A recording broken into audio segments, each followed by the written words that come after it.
We think we are not qualified, which may be true also. Still, Krishna's mercy and Vaishnava's mercy, their affection, their encouragement, their blessings are more powerful than all our disqualifications and shortcomings. Whenever we accept a privileged opportunity to do some service, whether it is speaking Krishna Katha or worshipping the deities or distributing the books or cooking for the Lord or doing any service for that matter, we should not think we are qualified for it. We should not think that we deserve it. We should only think that we are fortunate enough to receive this opportunity with the blessings of Krishna and his devotees. So, I was asked by the devotees to speak on the Siksastakam prayers of Lord Chaitanya Mahaprabhu.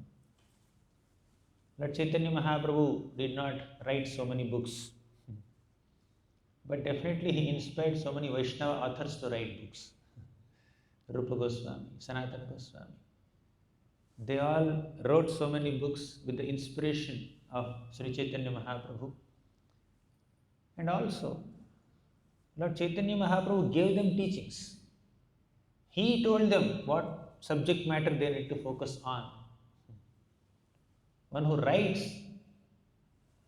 is definitely talented or blessed, but one who is guiding them to write must be more powerful. Lord Chaitanya Mahaprabhu is guiding Rupa Goswami and Sanatana Goswami what to write. At Prayaga, at Dashashramedha Ghat, Lord Chaitanya Mahaprabhu was giving so many teachings to Rupa and Sanatana Goswamis. To Rupa Goswami, Mahaprabhu gave 10 days of teachings.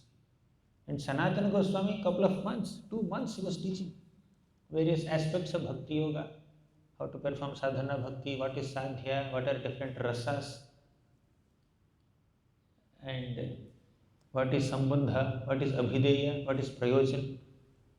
All these teachings of Lord Sri Chaitanya Mahaprabhu to Rupa Goswami and Sanatana Goswami are recorded in Madhya Leela of Chaitanya Charitamrita, chapter number 19 till 24.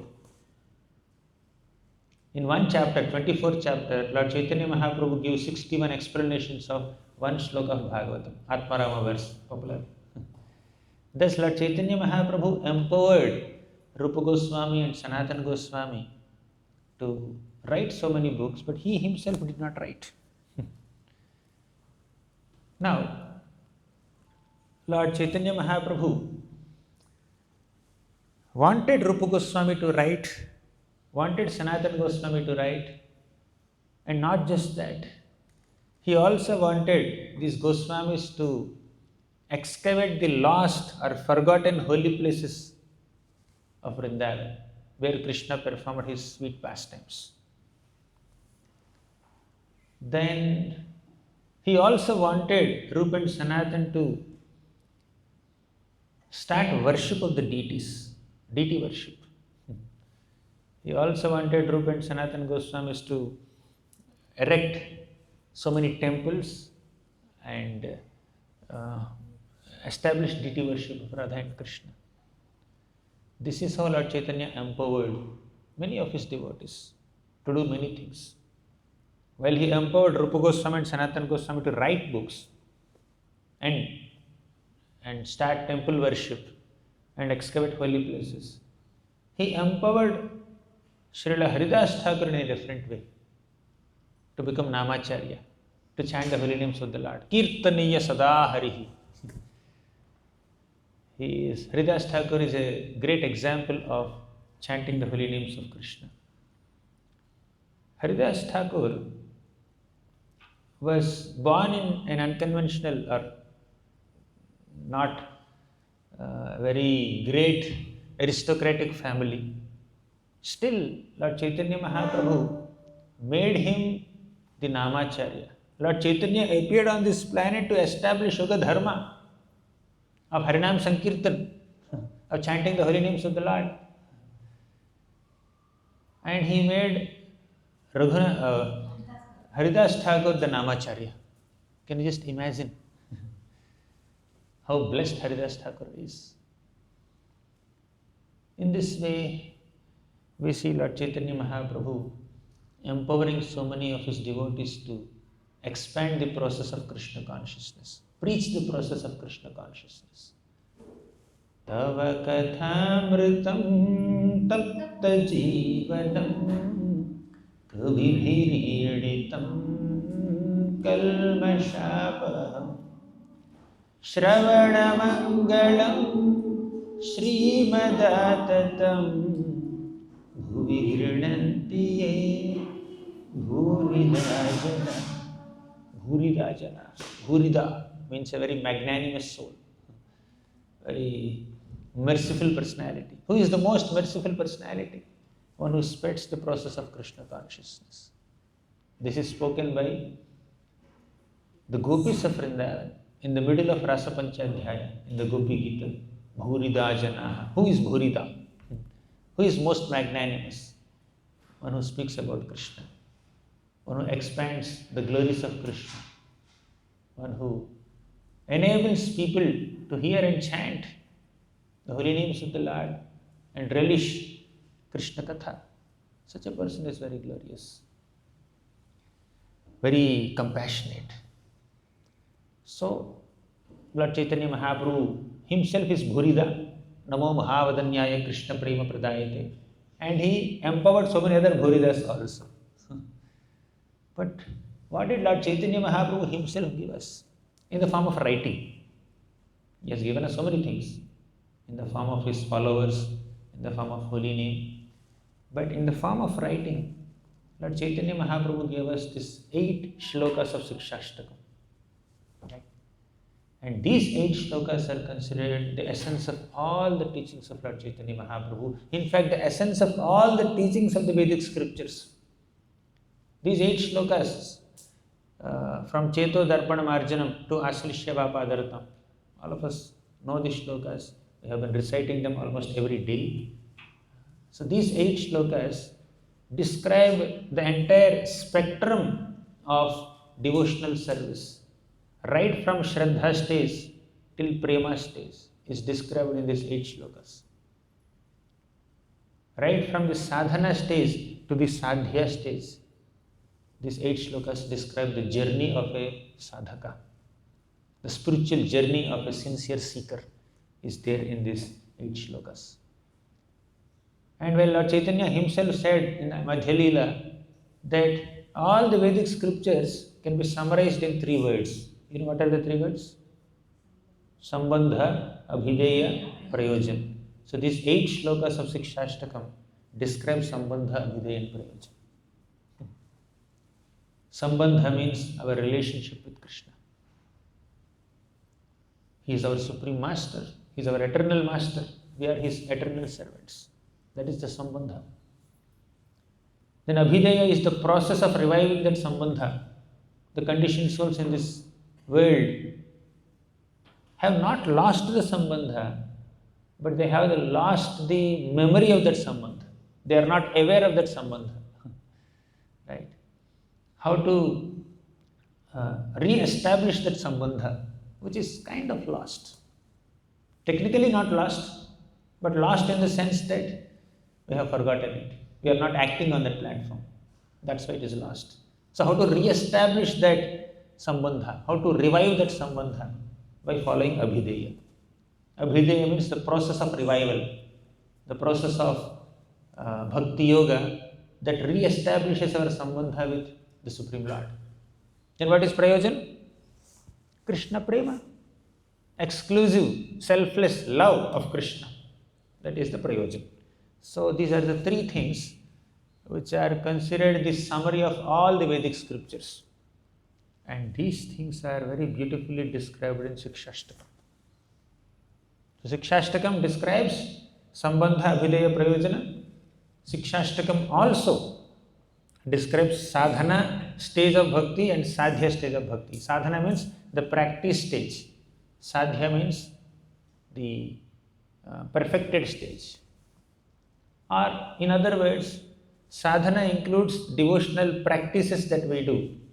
As Bhakti Rasamrita Sindhu says, Rupa Goswami says, so bhakti is in 3 stages. Sadhana bhakti, bhava bhakti and prema bhakti. Right? So bhava and prema are a part of sadhya. And sadhana is practice. The first 5 shlokas of Siksastakam describe sadhana bhakti. And the last 3 shlokas describe bhava bhakti and prema bhakti, which is sadhya bhakti. Right? First 5 shlokas sadhana, last 3 shlokas sadhya. That includes bhava and prema. Clear? Or in other words, the first 5 shlokas of Siksastakam describe Sambandha Jnana. Sambandha. What is the 5th shloka? Anyone remembers? Let's have some interaction also. Ainanda Tanuja Kinkaram. Kinkara means servant. That is our Sambandha. The first 5 shlokas describe various things we'll discuss now. And these 5 shlokas culminate in declaring that all of us are eternal servants of Krishna. Ainanda Tanuja Kinkaram. That's how the first 5 shlokas of Siksastakam describe the Sambandha Jnana. The last 3 shlokas, they describe Prayojan. Nayanam Galadhashra Dharaya Vadanam Gadgadurdhaya Gira. All these are symptoms of ecstasy, bhava, prema. These last 3 shlokas describe the bhava and prema stages. Or Prayojan. Bhava and prema is Prayojan for us. So first 5 shlokas Sambandha Jnana. Last 3 shlokas Prayojan. Where is Abhideya there? All 8 shlokas are describing Abhideya. Abhideya means beginning from Shraddha to Prema, it's the whole process of bhakti, right? So all 8 shlokas are describing this Abhideya. Thus, These 8 shlokas are very, very rich in their contents, yet very lucid, very easy to understand. So we will discuss these shlokas one by one. One option is to describe a summary of all 8 shlokas in 2 hours. What is the time? 10:40. I'm speaking, the clock is not moving only. 10:33. Okay. Yeah, I got it. So one option is to give a summary of all the 8 shlokas in the next 1.5 hours. Another option is to go deep into as many shlokas as we can. I think Prabhu Mataji chose the second option. I hope that's your option also. Let's go deep. And also Prayojan, we may not be able to connect with. Asrishya Vapadratam is like too much for us. Let's go into Sambandha verses as deeply as possible. The first shloka primarily focuses on Tattva. So let's discuss one by one.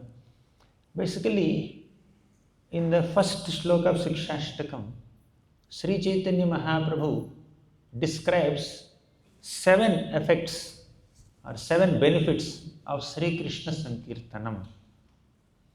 And by the way, whatever I am going to describe is based on a beautiful commentary written by Bhakti Vinod Thakur. What is that commentary? Sanmodana Bhashya. Bhakti Vinod Thakur wrote a commentary called Sanmodana Bhashya to Siksastakam. I read this a couple of years back. Very beautiful. So that is one reference. Secondly, Bhakti Siddhanta Saraswati Thakur wrote a commentary, Vritti commentary on Siksastakam. We'll discuss from that also. Third, Srila Prabhupada explained these shlokas of Siksastakam at various places, and he quoted these shlokas here and there in many of his purports. So we'll discuss some insights given by Prabhupada also. Bhakti Vinod Thakur, Bhakti Siddhanta Saraswati Thakur, and Srila Prabhupada, and some of our contemporary Vaishnavacharyas. I'll share from all 4 sources, mixing together. A summary of all of it. First shloka. Can you please recite this shloka? Cheto Darpanam Arjanam.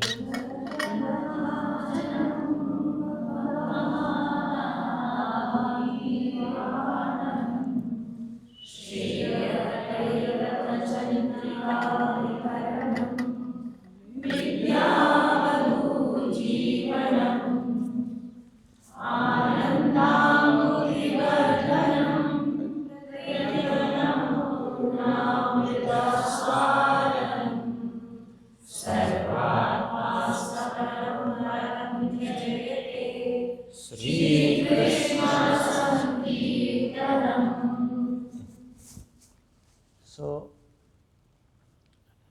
this shloka describes 7 benefits of Sri Krishna Sankirtanam. So let's first discuss what is Sri Krishna Sankirtanam. What is your understanding? Let's have some interaction. What do you mean by Sankirtan?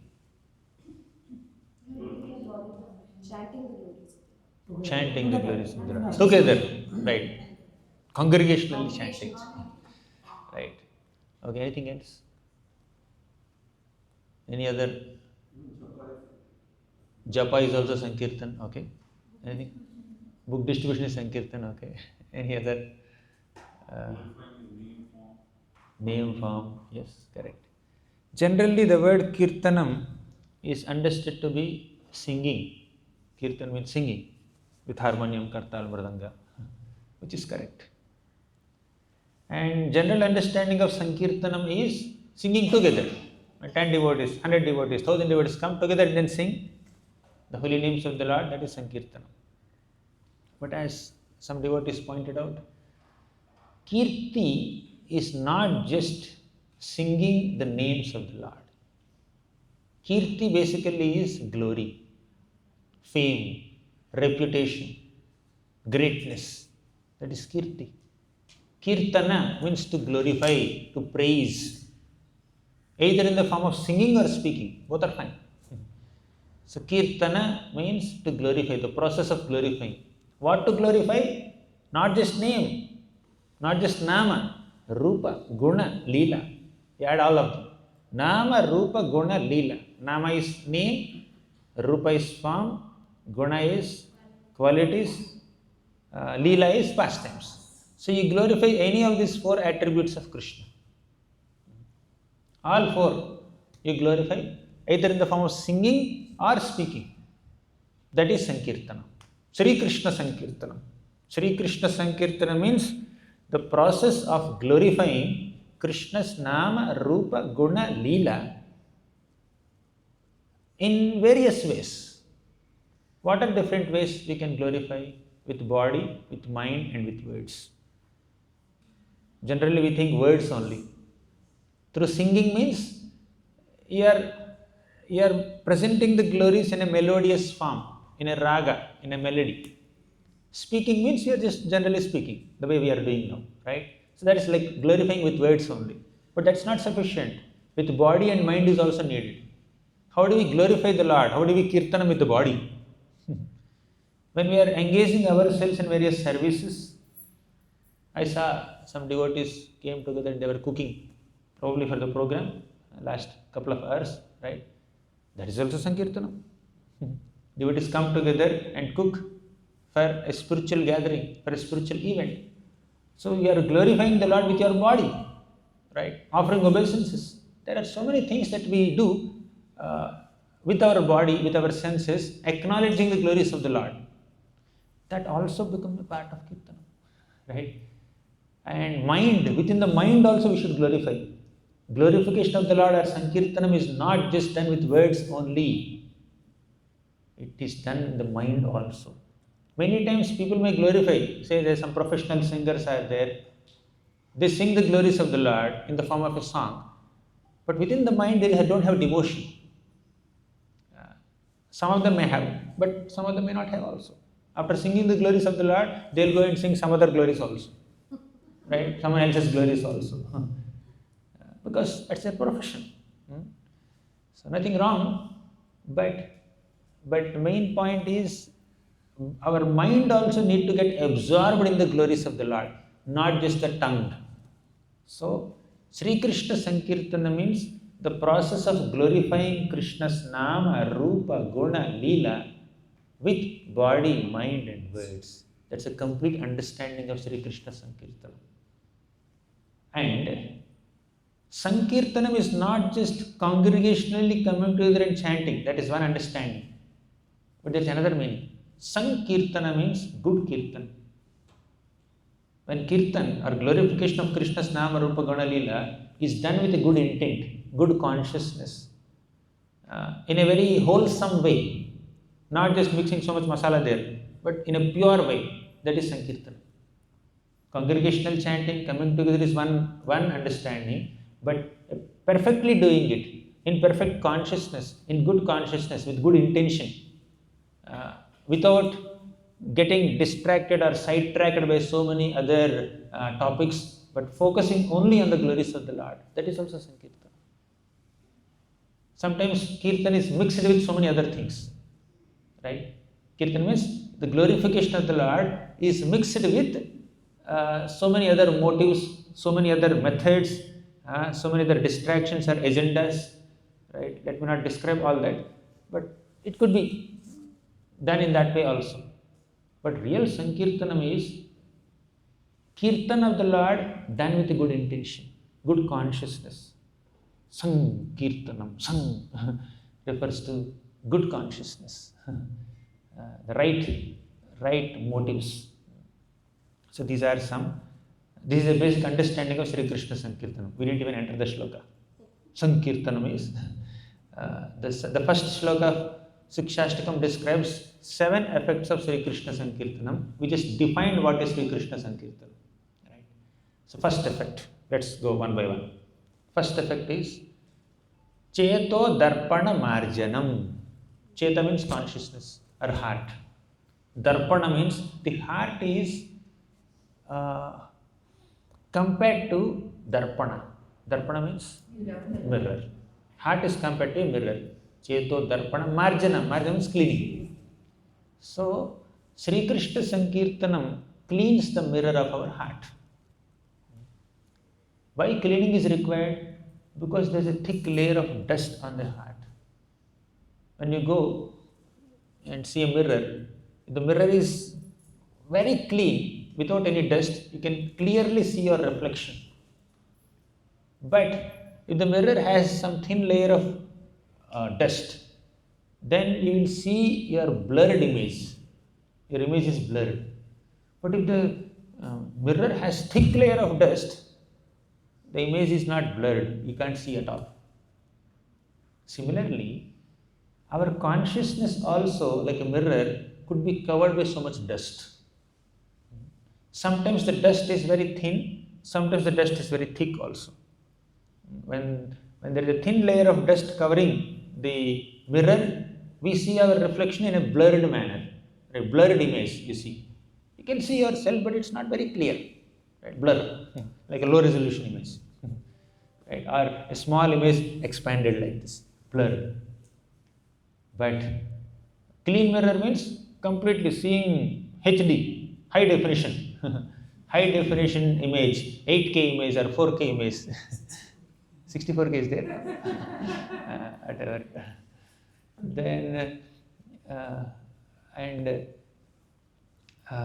thick layer of dust means you can't see the image at all. What will you call in modern comparison? 64K is like 1280 by 720 pixel image expanded into 8 feet poster, billboard. Whatever it is, you can't see properly. The features are not visible. So, what is the dust covering the mirror of our heart? One understanding is lust, envy, pride, greed, all the anarthas. But the acharyas give us 3 types of dust which is covering the mirror of our heart, our consciousness. One is bhoga tyaga. One is bhoga, second is tyaga. Bhoga means desire for enjoyment.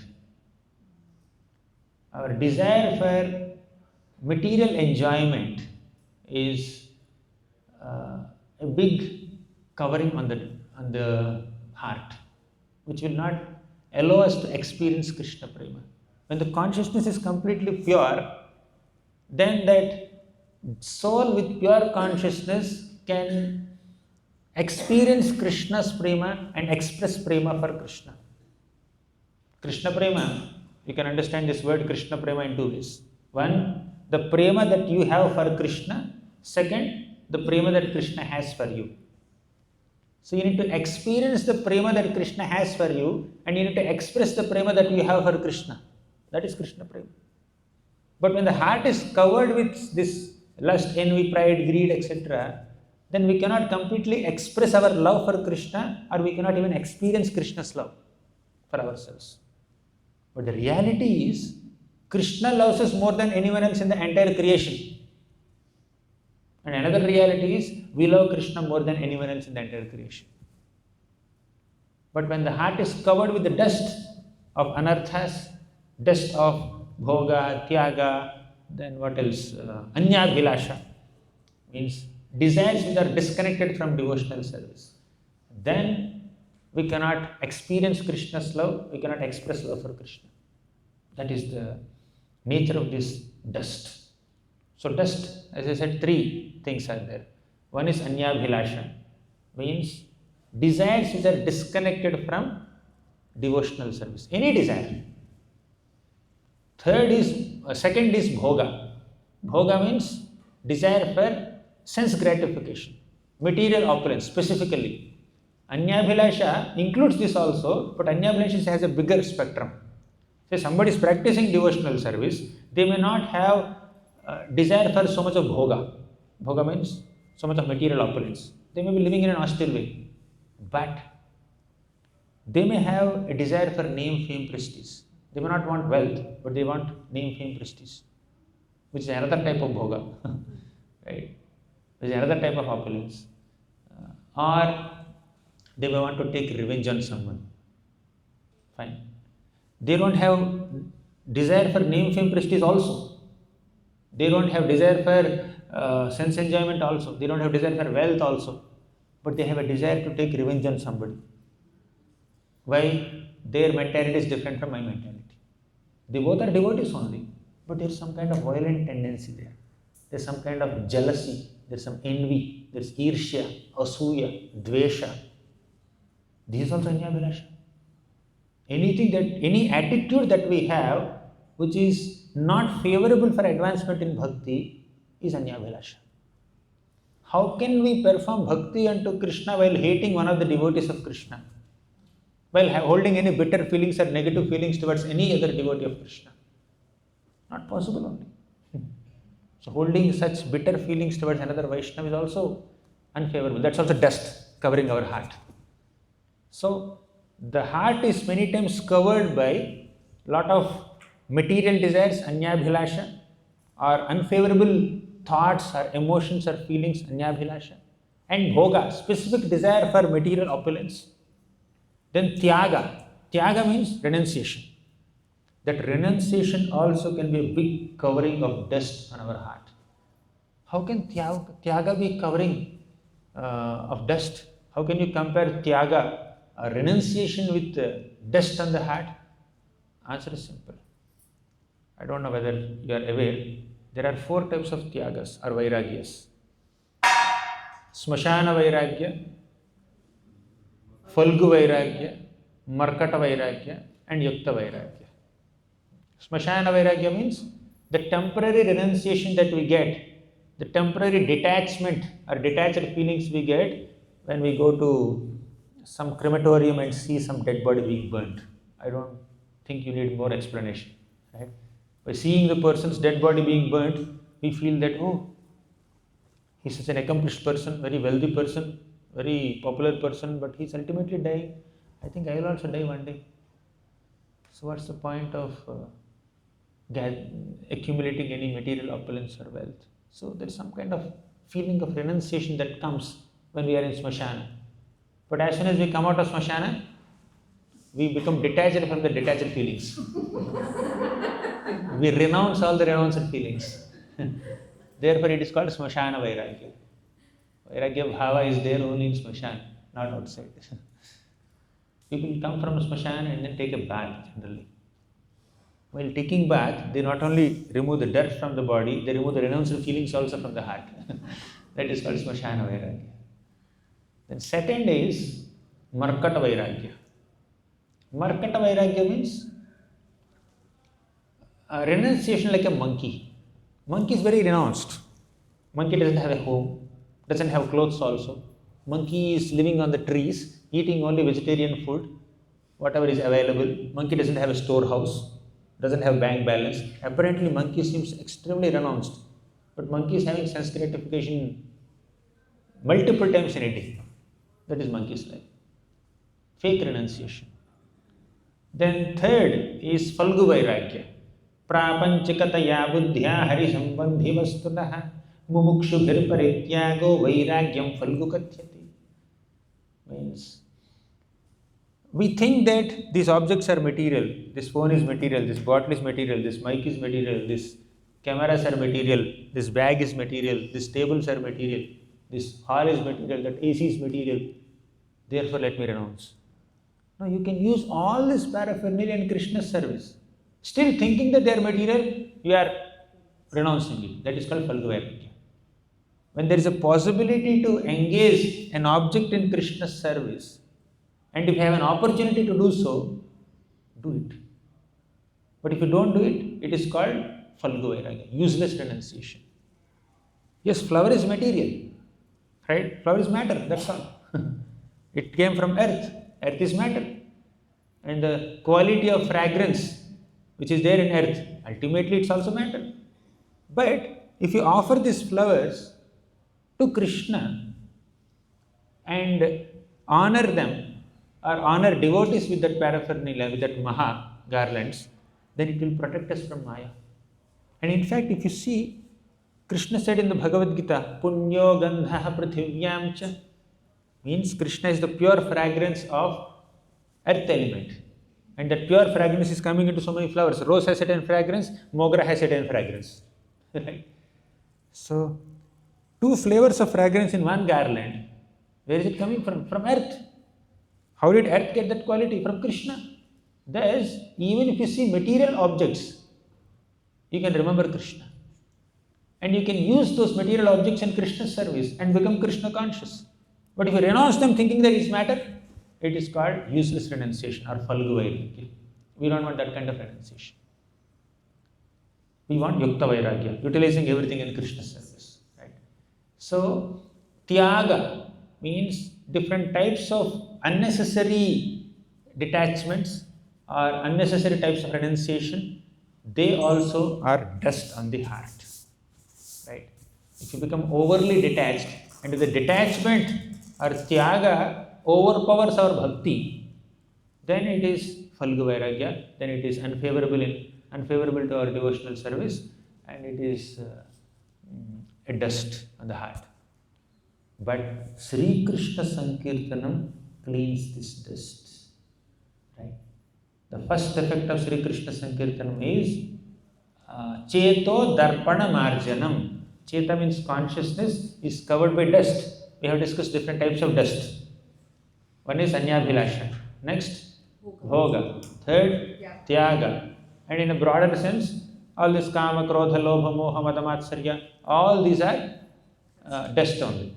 So Sri Krishna Sankirtanam means sincerely chanting the holy names of the Lord, sincerely glorifying the Lord, or sincerely glorifying Krishna's Nama, Rupa, Guna, Leela together with other devotees. That will clean the dust on the heart. And once the heart is cleansed of this dust, then our real love for Krishna is manifest.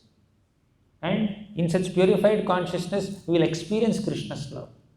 Clear? First effect is clear. Shall I go to the second one?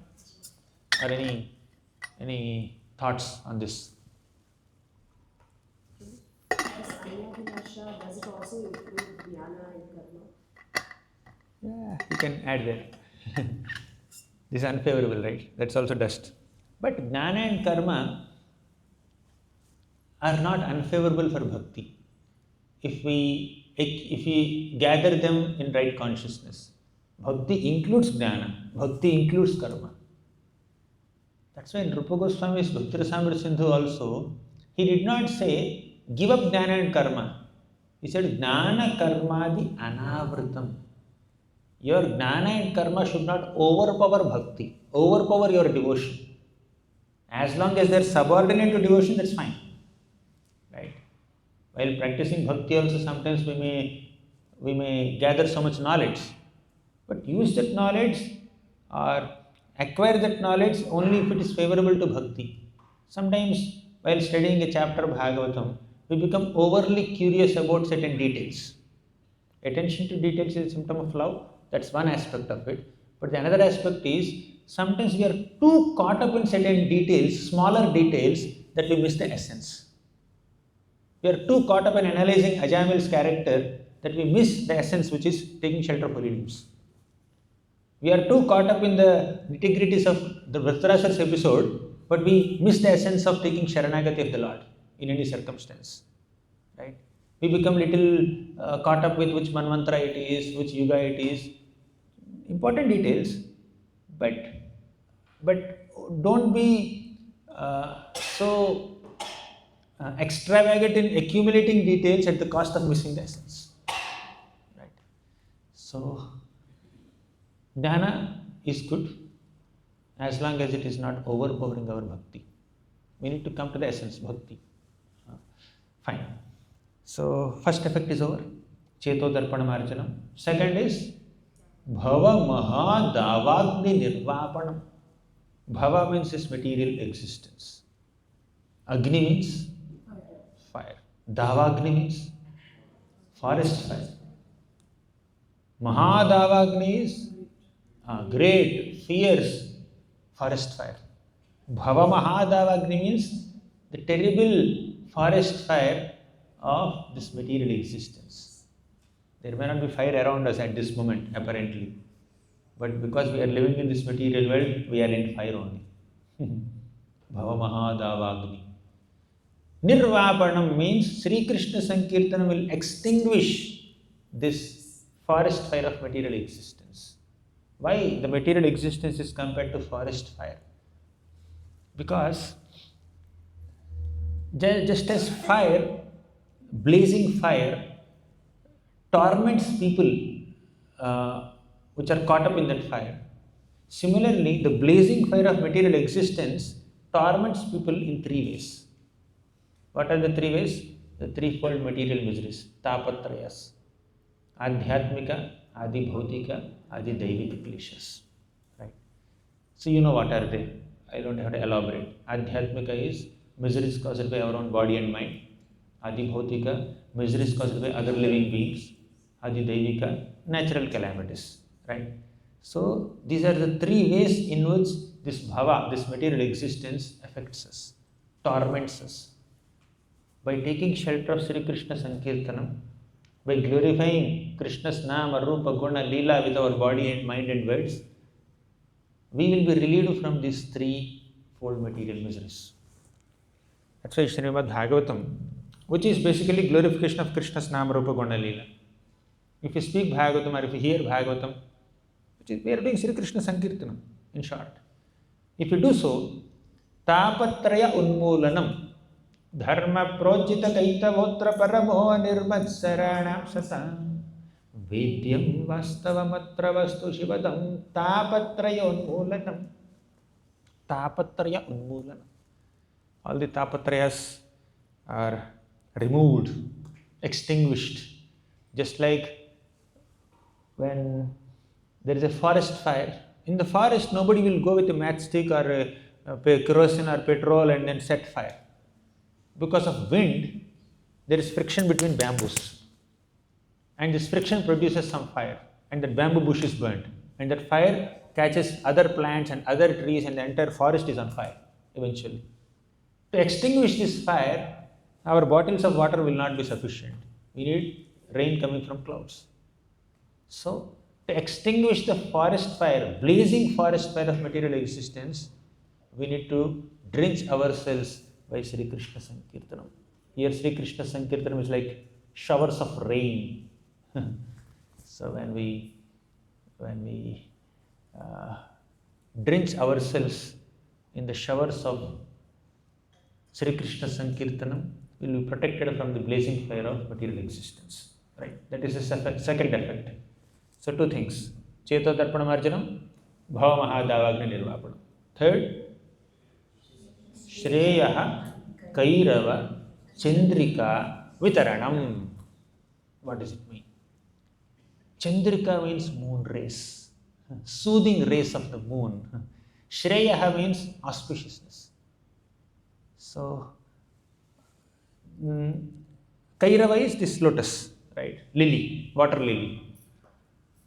When the moon rises in the sky, this water lily gets that soothing effect of moon rays and blooms so nicely. Some lilies or some lotuses bloom in the night, some bloom in the daytime. But there is a special water lily that blooms in the moon rays. As soon as the moon is shining in the sky so nicely, and this lily blossoms so beautifully. Shreyaha Kairava Chandrika Vitaranam.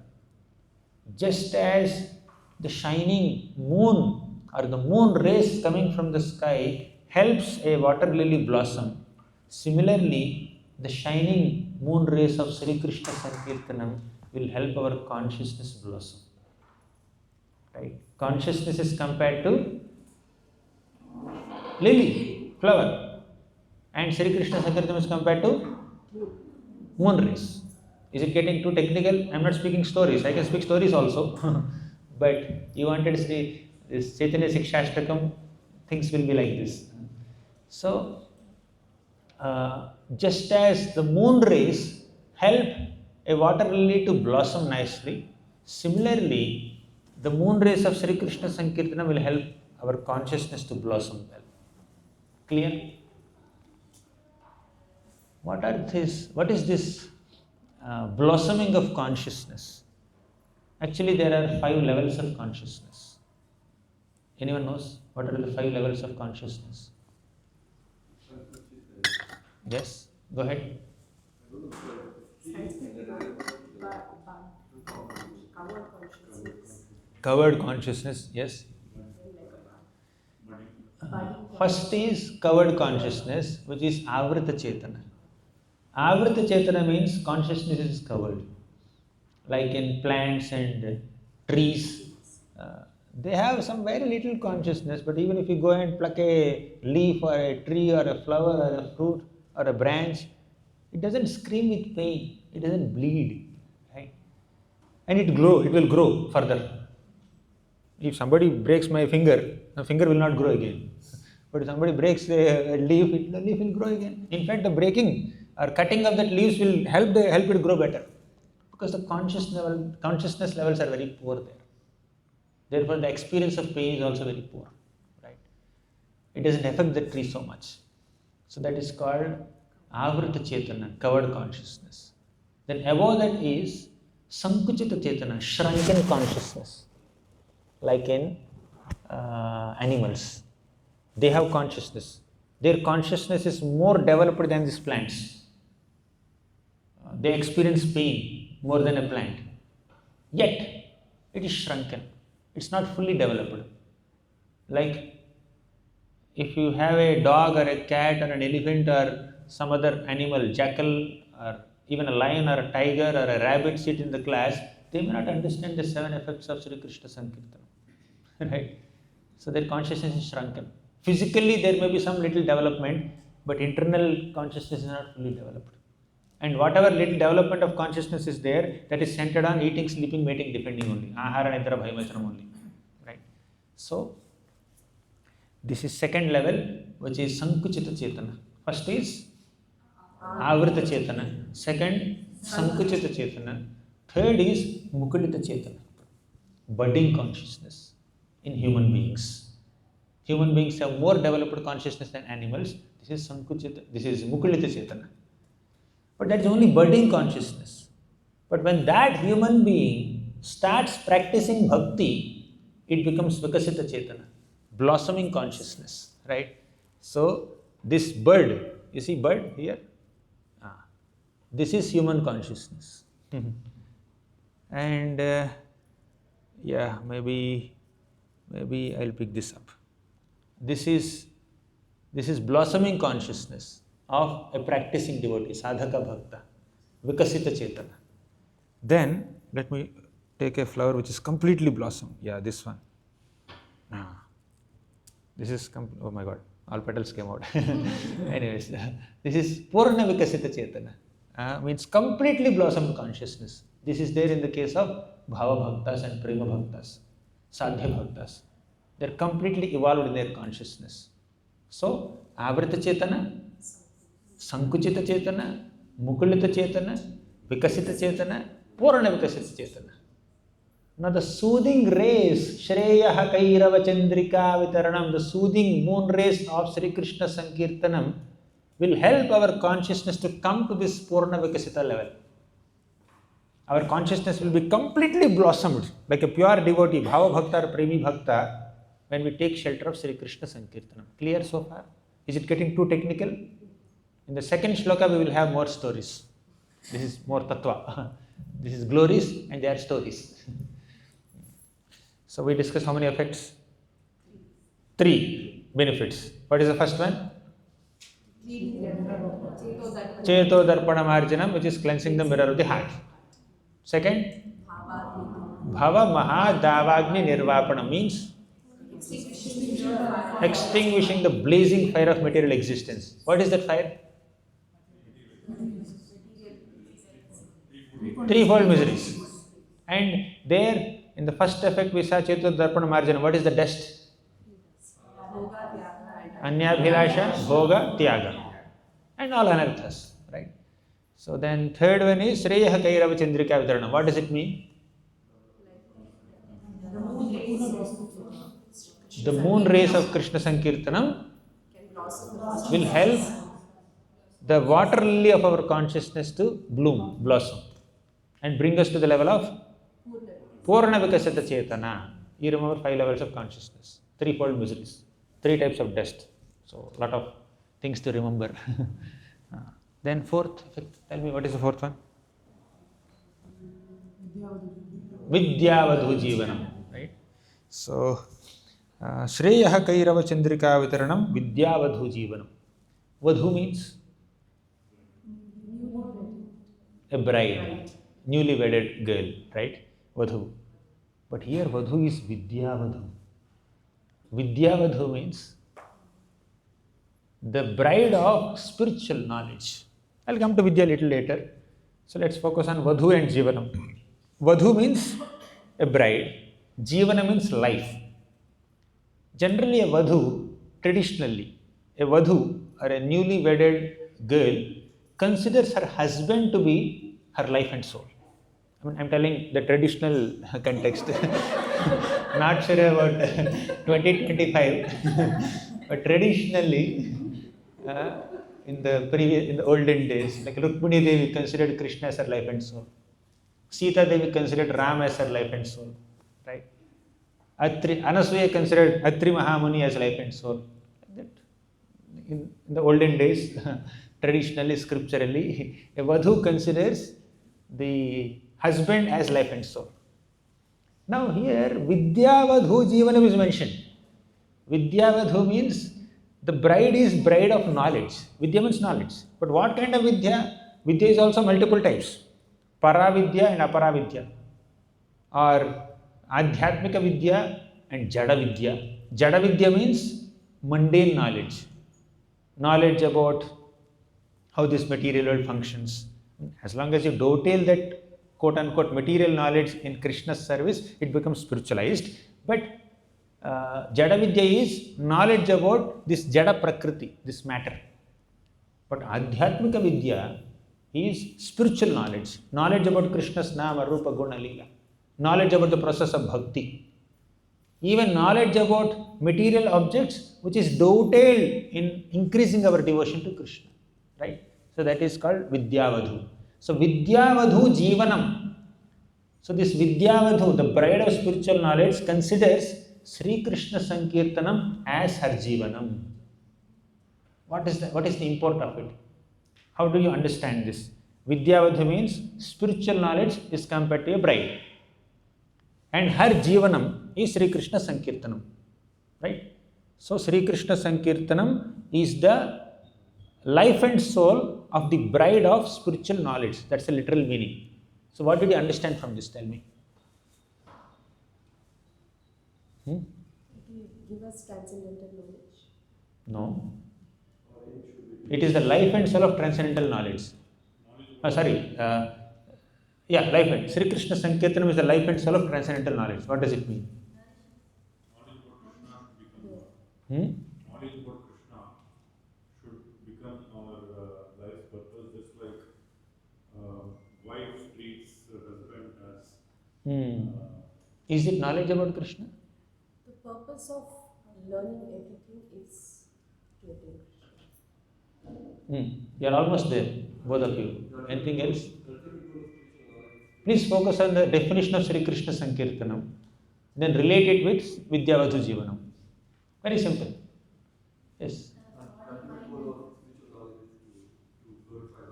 Correct. The purpose or the goal of all spiritual knowledge is to come to the conclusion of glorifying Krishna. So Sri Krishna Sankirtanam is the essence of all spiritual knowledge. Is the life and soul of all spiritual knowledge. We may acquire so much of knowledge of so many Puranas and Itihasas and scriptures and Vedas and so many things, Gita, Bhagavatam, all that. But the essence of all the scriptural knowledge and spiritual knowledge is to engage ourselves in Sri Krishna Sankirtanam. This is the life and soul. Clear? Vidyavadhu Jivanam.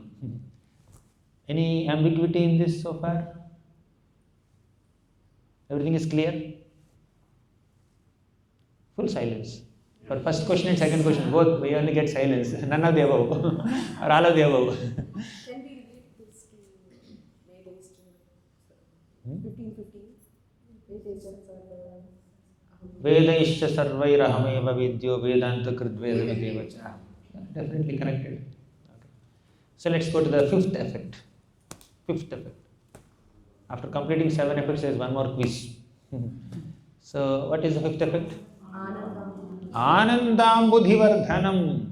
Ananda means bliss, happiness, joy. Ambudhi means an ocean. Yes, ocean. Anandambudhi means ocean of joy. It's already an ocean of joy. Sri Krishna Sankirtanam already gives us an ocean of joy. It immerses us in an ocean of joy. When you sincerely glorify Krishna's Nama, Rupa, Guna, Leela, it's as if bathing in an ocean of joy. That's clear. But Ananda Ambudhi Vardhanam. Vardhana means to increase, to expand. Already the joy of Krishna Sankirtanam is like an ocean, but the more you do Krishna Sankirtanam, the more you experience that bliss as if this ocean is expanding more and more and more and more. Basically, Krishna Sankirtanam will give us unlimited joy, and it constantly expands the joy. Not that today you get joy, no. Today you heard a class on Krishna Leela, or you participated in some Harinam Sankirtan or some nice melodious Kirtanam, right, program. So that gave you some joy, and you felt it's like oceanic joy, it's ultimate bliss, but that ultimate bliss expands. Even when you are not performing Sankirtanam also, the memories, the impressions of participating in this Kirtanam will haunt you. You will continue to experience that joy forever, constantly. Anandambudhi Vardhanam. Then, next, sixth effect. Pratipadam Purna Amrita Asvadanam. Pratipadam means every moment, every step. For example, you take a Bhagavatam shloka. Each line is called a pada. When you say Pratipadam, in every line of Bhagavatam you will experience ecstasy. Purna Amrita Asvadanam. Asvadanam means to relish. Amrita means nectar. Purna Amrita means complete nectar. Right? So, Purna Amrita Asvadanam Pratipadam. At every step, in every bit of Krishna Sankirtanam, whether it is Bhagavatam class or Harinam. Harinam, for example, there are 16 names of the Lord. Hare Krishna, Krishna Krishna, Hare Hare. In each name there are 2 syllables. Hare Krishna, Rama. In every syllable, in every sound of a syllable, in every word, in every mantra, in every round, every day, you will experience complete bliss. Pratipadam Purna Amrita Asvadanam. You will be able to relish complete bliss. Right? That's what Sri Krishna Sankirtan can do to all of us. Clear? Pratipadam Purna Amrita Asvadanam. Bhagavatam, it's mentioned in the 12th canto of Bhagavatam. Every shloka of Bhagavatam will give us bliss. Every half shloka, ardha shloka also gives us bliss. One pada means one line, means 1/4 shloka also gives us bliss. And half of that pada, 1/8 of the shloka also gives us bliss. In fact, every single syllable of Bhagavatam gives us bliss. If we approach Bhagavatam with the right intention. Bhagavatam is like Mohini Murti also. It can cover the bliss.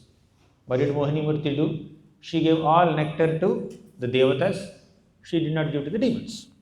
Similarly, Bhagavatam, like Mohini Murti, reveals all its deeper meanings and inner secrets and insights to sincere readers and sincere hearers, not to casual readers and casual hearers. Who is casual and who is sincere? Sincerity in approaching Bhagavatam through hearing or chanting is simple. You are looking for inspiration to practice bhakti. You are looking to understand the glories of Krishna while hearing Bhagavatam, while reading Bhagavatam. You are seeking inspiration from the examples of great devotees like, Sukadeva Goswami, Parikshit Maharaj, Vyasadeva, Narada Muni, Ambarish Maharaj, Prithu Maharaj, all these people. That is sincere approach. But what is an insincere approach? Let me know these pastimes and increase my knowledge. I will be visible as a very knowledgeable person in the society. Or let me read this Bhagavatam, speak this Bhagavatam and get money, name, fame, prestige, scholarship, some intellectual satisfaction. That is a wrong approach. Right? But if we approach sincerely seeking some spiritual inspiration to practice bhakti, that is the right approach. Then Bhagavatam will reveal everything to us. Pratipadam Purnamritaswadam, when that consciousness is there, then every moment or every aspect of Sri Krishna Sankirtanam will give us complete bliss, whether it is chanting the names of the Lord or hearing the glories of the Lord. Then what is the last effect? Sarvatma Snapanam. Snapanam means completely bathing us. So, Sri Krishna Sankirtanam completely bathes our soul, body, mind, and our senses, everything with Krishna Prema. Right? We are completely bathed in bliss. We are immersed in bliss. Right? So, in the commentary of Tavakathamritam Tapta Jivanam Shloka, there is a beautiful statement made by Vishnu Chakravarti Thakur. Tava kathamritam tapta jivanam kavibhiriditam kalmashapaham Shravana Mangalam. Shravana Mangalam is explained in a very beautiful way. What is Shravana? Hearing. What is Mangalam? Auspiciousness. Right? When we hear Bhagavatam, when we hear Harikatha, when we participate in Sri Krishna Sankirtanam, then Mangalam, it creates auspiciousness. So how Krishna Sankirtanam or Kathamritam of Krishna creates auspiciousness? Vishnu Chakravarti Thakur says, Krishna Katha creates auspiciousness by making the ultimate goal of Krishna Prema attractive and attainable. Attractive means the goal of Krishna Prema will become attractive when we hear Krishna Katha. Second, the goal of Krishna Prema becomes attainable when we hear Krishna Katha. What is the difference between these two? Sometimes we don't participate in Krishna Katha, we don't follow bhakti because it doesn't seem very attractive to us. Worshipping Krishna doesn't sound very attractive. Watching a movie, very attractive.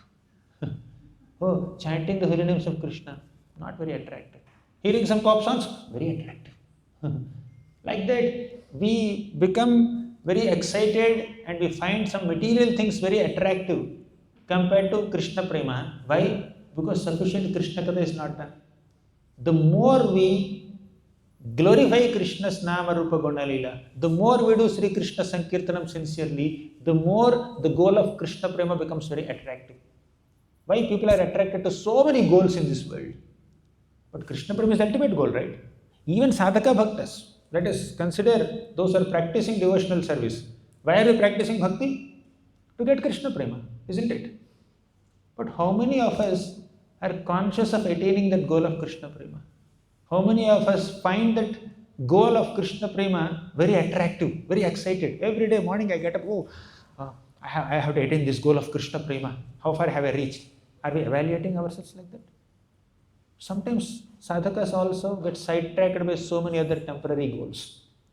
Goal of name, fame, prestige, etc. Apparently they are also under the umbrella of bhakti, but sometimes they may not be also. They may not be under the umbrella of bhakti also. It could be in the name of bhakti, we could become so self-centric or self-infatuated, we may be pursuing so many temporary goals also. Does it happen sometimes?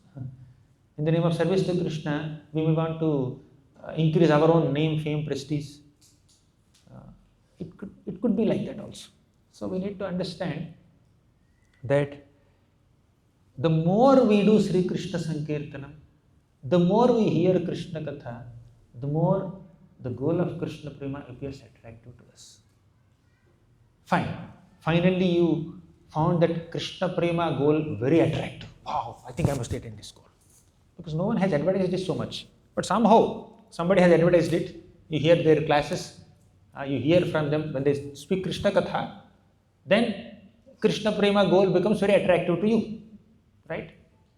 So, after getting attracted to that goal, you feel, oh, that goal is very attractive. Will I be able to attain it anytime? In this lifetime, will I get Krishna Prema? Say somebody glorified Krishna Prema so much. Like they described the pure love of Yashoda Mata towards Krishna, or Radharani towards Krishna, or Nanda Maharaj for Krishna. They described how Krishna is playing with all the gopas and gopis in this world, in Vrindavan. They described how Krishna is playing flute. They also described the dedication of Ambarish Maharaj. They described how Prahlad Maharaj is protected by the Lord so much. How Prahlad is experiencing Govinda Parirambhita. Means embrace of Lord Govinda. Krishna Graha Grahitatma. How Prahlad is completely haunted by Krishna Graha, the planet of Krishna. So when somebody very attractively describes the stories of so many great devotees, the Leelas of Krishna so nicely, you feel, oh, this is what Krishna Prema is. And I will be able to, this is my goal. I think, yes, it's worth attaining this goal. I must aspire for this goal. This goal is attractive. For example, somebody says, oh, iPhone 17 came, iPhone 19 came, iPhone 23 came. So they advertise so much in a very nice video. You feel, oh, I must get it, I must get it. As soon as you see the advertisement, there's a desire to get it, desire to attain it. The goal becomes attractive. Similarly, the more we discuss pure Krishna Katha, then the goal of Krishna Prema becomes attractive. Because there is no pure Krishna Katha in this material world, and even if it is very small, many people are not attracted to this goal of Krishna Prema. The more we speak pure Hari Katha, the more the goal of Krishna Prema becomes attractive. And once you get that attraction towards that goal of Krishna Prema, it should also seem attainable. What makes the goal of Krishna Prema attainable? By Krishna Katha only. So Krishna Katha makes the goal of Krishna Prema attractive and attainable. Some goals are very attractive, but you don't feel that I'm so far from it. So no, the more you hear, the more you develop love for Krishna. The hearing is the only process to develop love for Krishna. How did Rukmini Devi develop love for Krishna? So much so that she wrote boldly a letter, love letter to Krishna in those days. Right? A young unmarried girl secretly writing a love letter to another boy, sending it to a Brahmana so boldly. It requires so much courage. She's a Kshatriya girl, she had that courage. Where did she get that courage? Where did she get that boldness? Where did she get such level of love and affection and infatuation or obsession to become Krishna's wife only and no one else's wife? Because she heard Krishna Katha from Narada Muni. And many other Brahmanas who came to her palace. So there are so many devotees who fell in love with Krishna, who developed Krishna Prema just by hearing about Krishna from bona fide sources. The greatest service that we can do to humanity is to speak about Krishna. In short, to do Sri Krishna Sankirtana. Then the goal of Krishna Prema becomes attractive. If you don't sufficiently speak direct Krishna Katha, if you don't glorify Krishna sincerely, we will be far away from that goal of Krishna Prema, and others also will not even know that goal is Krishna Prema. They think this is the goal, that is the goal, this is the goal. Attain these numbers is the goal. Expanding this is the goal. Expanding my wealth, name, fame, prestige. That is the goal. One may be sidetracked by so many secondary goals or material goals. But the more we glorify Krishna, the more the goal of Krishna Prema becomes attractive and attainable. Therefore, we need to take shelter of Sri Krishna Sankirtan. That's how Param Vijayate will become supremely victorious. Param Vijayate Sri Krishna Sankirtanam. Let there be all glory to the process of glorifying Krishna's Nama Rupa Guna Leela. So this is a short explanation of the first shloka of Siksastakam. 11:26. Any questions, comments before we go to the second shloka? Revision, quick revision. Yes,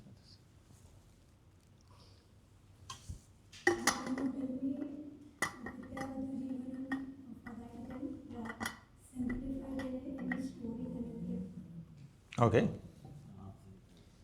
Vidyavadhu Jivanam. Vidyavadhu is the bride of spiritual knowledge. Her Jivanam, her life and soul is Sri Krishna Sankirtanam. You want a story?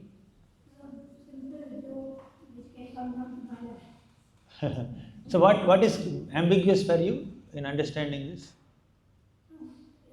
Understanding so that it can be remembered in a very simple form. Yeah, correct. Because the philosopher will forget and soon. Yes, I know. Story won't be forgot. Story will not forget. I am not recollecting any story, but still, let's try. Anyone remembers any story? Okay, let me tell you. I remember a story now.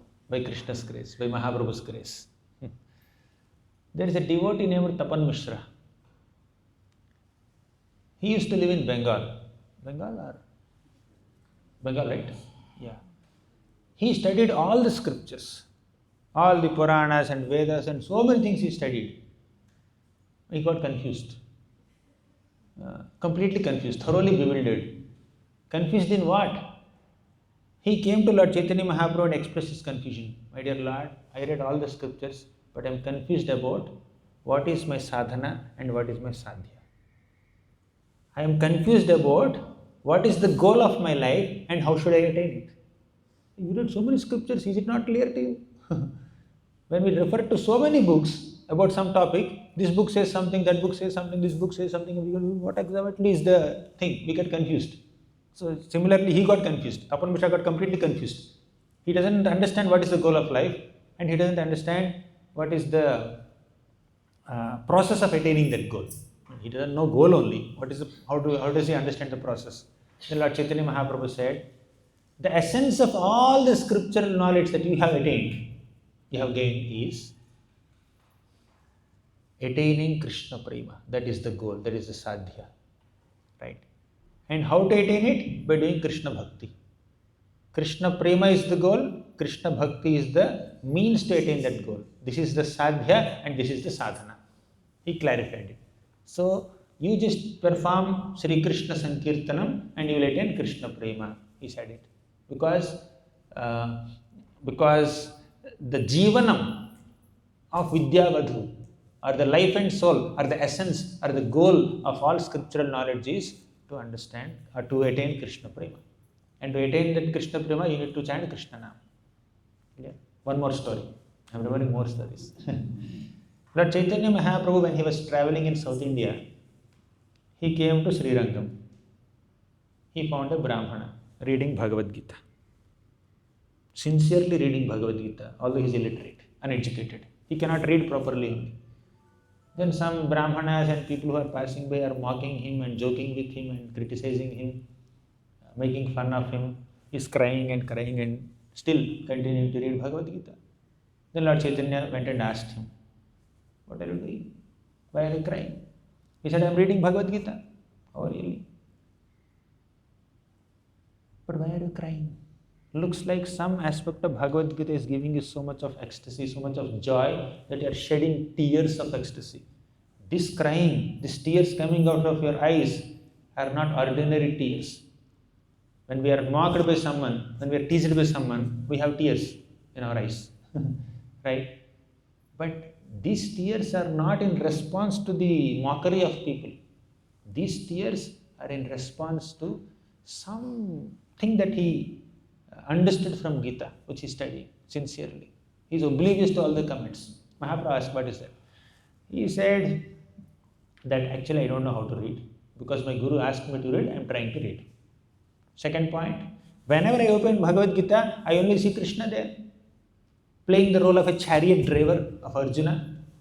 Although Krishna is the Supreme Personality of Godhead, he is doing this menial service of driving the chariot of his devotee. How affectionate my Lord is towards his devotee. So I remember this quality of Krishna and I naturally become very, when I remember this aspect, this facet, this quality of Krishna, naturally tears flow from my eyes. Then Lord Chaitanya said, whatever you understood from Bhagavad Gita is the essence of Bhagavad Gita. Because you develop a love for Krishna. You develop a genuine appreciation for Krishna's qualities. Means you fell in love with Krishna, this is the essence of Bhagavad Gita. So Bhagavad Gita is spiritual knowledge. The essence of that Bhagavad Gita or the jivanam of that Gita knowledge is developing love for Krishna. Bhakti unto Krishna. Manmana, always think of me. Mayya veshya mano yemam means always keep myself in your mind. Ananyas Chintayantam, always remember Krishna. Smaranam, do Krishna Smaranam. So this is the essence of Bhagavad Gita, and he came to that essence without even reading it, by Krishna's grace.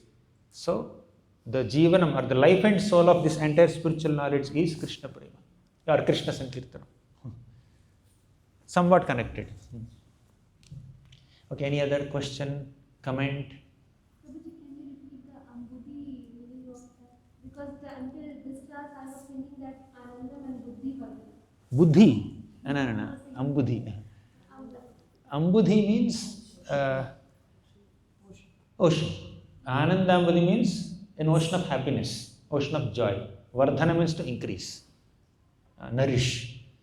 For example, Govardhan mountain is called Govardhan because Govardhan mountain helps cows to become nourished, or maintains the cows, nourishes the cows, expands the health and beauty of the cows. That's why it's called Govardhan. Similarly, Anandambudhi Vardhana means like Krishna Sankirtanam immerses us in Ananda, gives us so much of joy, and the more we do Krishna Sankirtanam, the more that joy will keep on increasing and expanding. Although it became like an ocean, that ocean also keeps expanding. Unlimited joy will attain. Okay, any other reflections, objections? Let's do a quick revision. So you only raise your hand, I'll unmute you. And one by one you share the effect. Because these are easily understood but easily forgotten also. As Mataji also said, this is like Tattva, right? Story we may remember, but they can be forgotten faster. Yes. What is the definition of Sri Krishna Sankirtanam? Nobody is raising hand only. Huh? With body, mind and words in the right consciousness. Correct. Very good. Excellent. Complete definition. Then first effect of Sri Krishna Sankirtanam?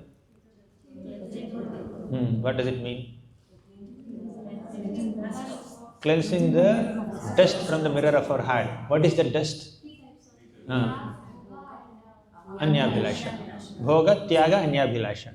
Then second effect? Bhava Maha Davagni Nirapanam. What does it mean? One by one, please. One at a time. May one Prabhu, one Mataji, like that. Anyone from this side? Second effect? Huh? Three types of miseries are extinguished. Yeah, these three types of miseries are like blazing fire of material existence. They are extinguished by Sri Krishna Sankirtanam. Third effect? What does it mean? Consciousness, like the lily. Completely blossomed. The moon rays in Krishna Sankirtanam are The moon rays of Sri Krishna Sankirtanam help our water lily of consciousness to blossom. Okay. Next, fourth. We discussed it. It's the life and soul of the bride of spiritual knowledge. Next. Fifth. We discussed it. Then sixth. We experience joy at every step. Pratipadam.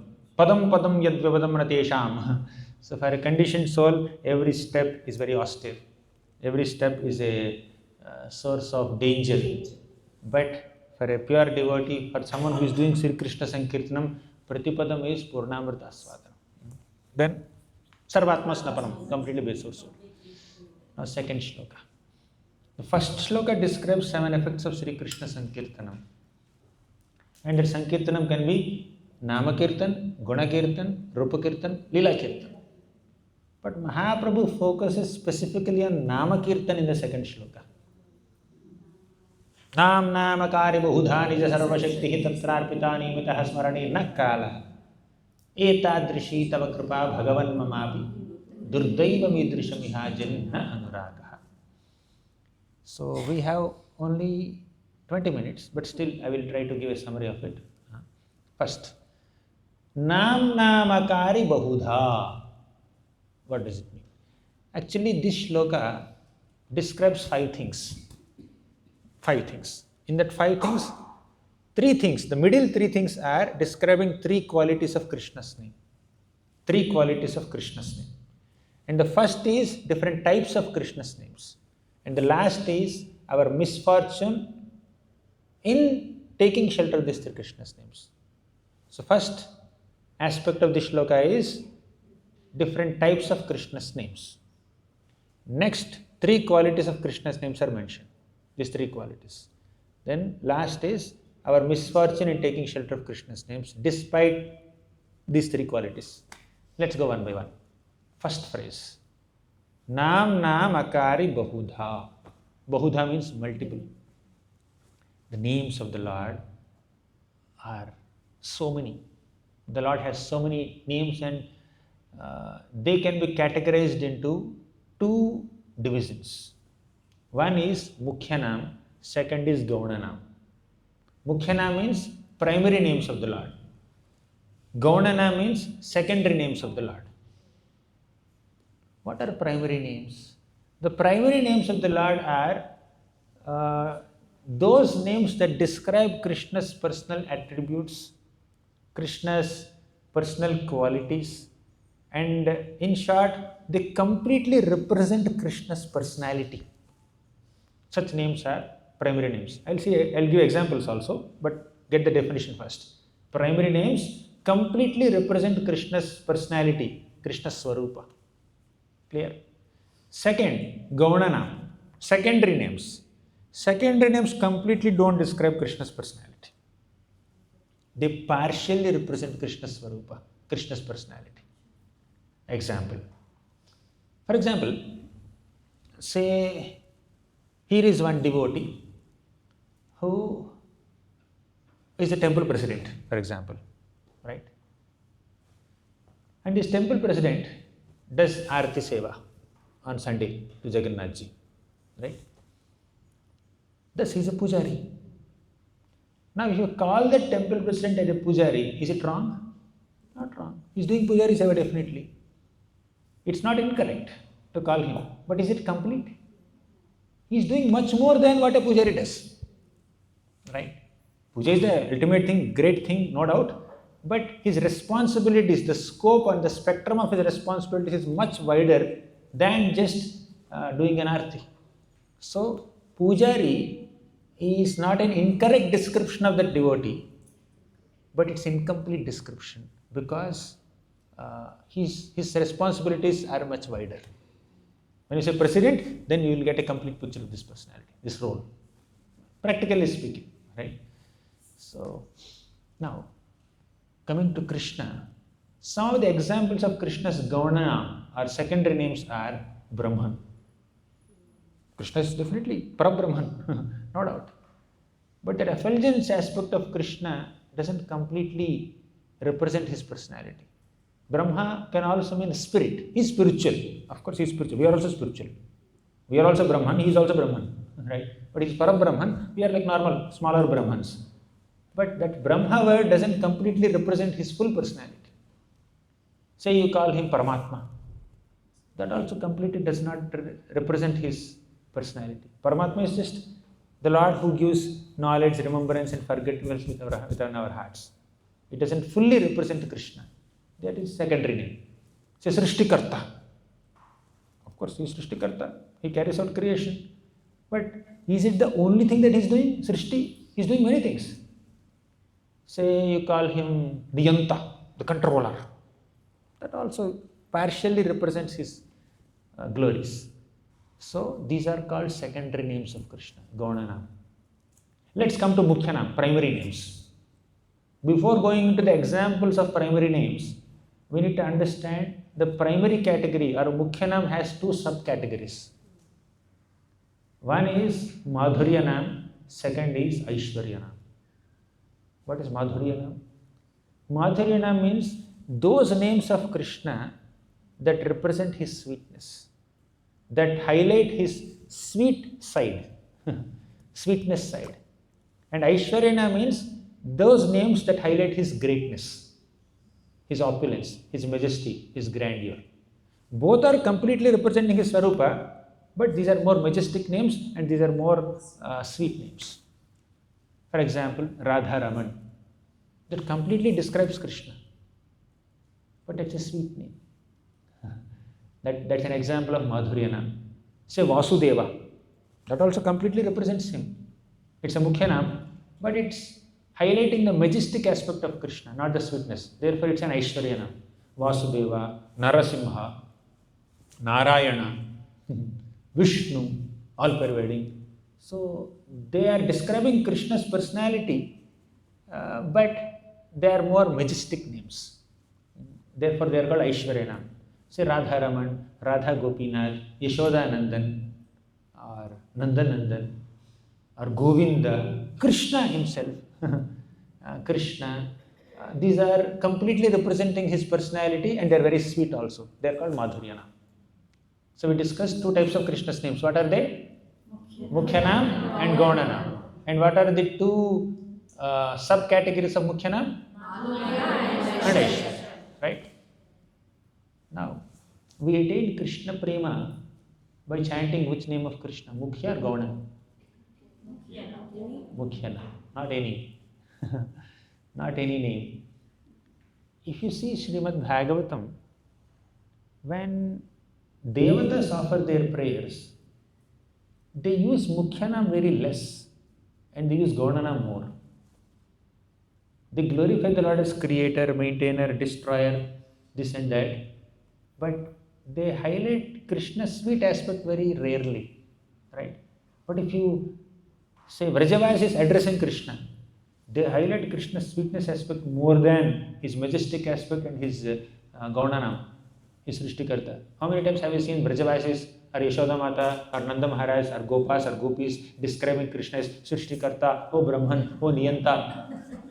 They don't say like they say Govinda, Madhava, Damodar, Radharaman. That's how they address Krishna. So, Krishna Prema is attainable only by chanting Krishna's Mukhyanam, not Gaunanam. And in Mukhyanam also, Krishna Prema is attainable both by chanting Madhurya and Aishwarya names, but you will develop love for Krishna in that aspect only. For example, those who are worshipping Lord Narayana or Vishnu in Vaikuntha, they are also Premi Bhaktas, but they connect with the Lord's majestic aspect more than his sweet aspect. But those who are more intimate devotees, they connect with Krishna's Madhurya aspect more. Govinda, Radharaman, or Yashoda, Nandan, Damodar. So these are more touching to their heart than the majestic aspect. Both are loving Krishna, but the flavors are different. So this is a spectrum of Krishna's names. Clear? Nam, Nam, Akari, Bahuda. We discussed only the first aspect of the shloka. Total 5 aspects. Now we have to discuss the next 3 aspects. Nija sarva shaktihi tatra arpita. Nija sarva shaktihi tatra arpita. What does it mean? Nija means his own. Sarva means all. Shakti means powers. Tatra arpita. Tatra refers to names. Arpita means he invested. So the Lord has invested all the personality, all the powers of his Swarupa, powers of his personality into his names. By the way, which names? Mukhya or Gauna? Mukhya names. Right? So Nija Sarva Shakti Tatra Arpita means that Krishna has invested all his powers in his Mukhya names. Clear? The holy name of Krishna is all powerful. We'll explain it a little more, but let me go to the second one. At least I have to complete all 5 aspects of the shloka. Then I'll tell stories also. So, Nija Sarva Shakti Tatra Arpita. Then what's the next phrase? Niyamitaha Smarane Na Kalaha. Niyamita means rules, policies, protocols, regulations. Niyamitaha Smarane Na Kalaha. There are no hard and fast rules of remembering those names of Krishna, Nama Smarana. Not Kirtana, Smarana here. You can add both. There are no hard and fast rules of remembering the Mukhya names of Krishna. Like you can chant at any time. You can You can remember Krishna's names at any time. Middle of the night, you get up, chant. So, for example, you want to worship the deities. There are strict rules and regulations. You can't just get up any time and go. For example, your sleep broke at 2 a.m. Then you got up. What should I do now? I'll go to the altar and worship Saligram now. Does it work? 12 o'clock, your sleep broke up. Your sleep is broken. In India, at least, you have a lot of dogs barking around you. Right? Sometimes because of too much of dog barking, your sleep may break and you may get up in the middle of the night, 1 a.m. That's not the time where you just open the altar and start worshipping Shaligram or Govardhan Shila, or I'll dress the deities now. That's my favorite activity. 1 a.m. deity dressing. I will do Shodashopchar Puja. I will do Abhishek of the deities. It doesn't work. So 4:30 a.m. means 4:30 a.m. 4 o'clock, you wake up the deities. 4:30, offer Mangalarti. Then 5 o'clock close. Then you do Shringar. So what you are supposed to do at 5 o'clock, if you do at 1 a.m., it's an offense, right?